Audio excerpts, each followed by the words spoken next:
Edad 14 makipaglaro kay kamatayan patintero, mapaaraw o bagyo, hindi nawawala dilubyo. Naging buhay namin dito ay para bang isang impyerno na kahit saan magtungo aapoy lagi ang ulo. Kahit ubod ka ng tapang minsan sa labanan ay kulang, pagkalaban mo'y may gulang. Simenteryo mapapabilang, kulang ang daliri ng bilang kung ilang laban ang sumalang. Kasama mga kaibigang may bituka na halang, maipaglaban lang banderang TBS na aming gang. Kaya bawat lalakaran dapat meron kang pangharang, panabla sa mga buang kapag may gustong humambalang. At kapag walang pangarang agad tatakbo na lang. Pero bawat ligo ng iskinita may batong maglilipa na yan ang aming nagiging bala. Pag napalaban ng bigla, ito ang buhay sa kalsada, utak dapat may laman. Ganyan ang pagiging gangsta, laging handa kaya naman. Mula noon hanggang ngayon hindi kami natinag, sinabayan namin ang alon hanggang na mayagpag. Kaya panahon umayon sa aming paglalayag, angkla aming pundasyon kaya hindi matibag. Mula noon hanggang ngayon hindi kami natinag, sinabayan namin ang alon hanggang na mayagpag. Kaya panahon umayon sa aming paglalayag,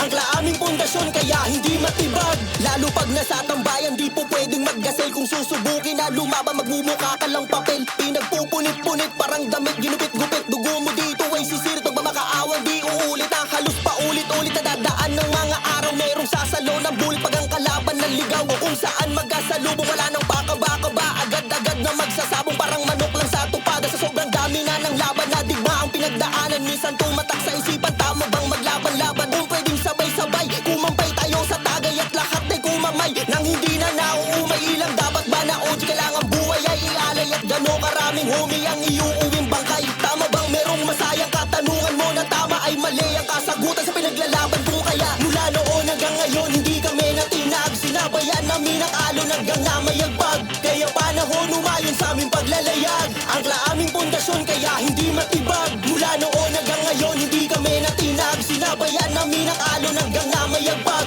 Kaya panahon umayon sa aming paglalayag, angkla aming pundasyon kaya hindi matibag. Respeto aming natutunan, pagmamahal ang pinairal, niyakap ang kapayapaan na parang sinasakal. Pakikisama sa kalaban ay hindi pinagbabawal sa mga dahilan bakit kami ay nangangaral. Ngayon sa mga kabataan na sa ganon ay maging aral at hindi na muling pamarisan, laruin ng mali ang bakal. Kasi alaala ng ilakaran ay sobrang naging masukal, kahit saan naglulusutan para bang mga taga sa kanalo. Masarap sa pakiramdam, naglalakad ka ng mabagay na sa nakikipagsabayan pag may kasamang sinampal o sampal sa kaliwat kanan. Pag merong nasasakdal dahil pag may bagong laruan agad sa kalaban ibabasa. Panahon di dapat balikan kung paano buhay sinugal, kalimutan ng nakaraan. Pagkakaisa ay maging kawal, disiplinahin ang kamalian, aksyonan pag merong kupal. Heto aming kalakaran, patunay bakit tumagal. Mula noon hanggang ngayon hindi kami natinag, sinabayan namin ang alon hanggang na mayagpag. Kaya panahon umayon sa aming paglalayag, angkla aming pundasyon kaya hindi matibag. Mula noon hanggang ngayon hindi kami natinag, sinabayan namin ang alon hanggang na mayagpag.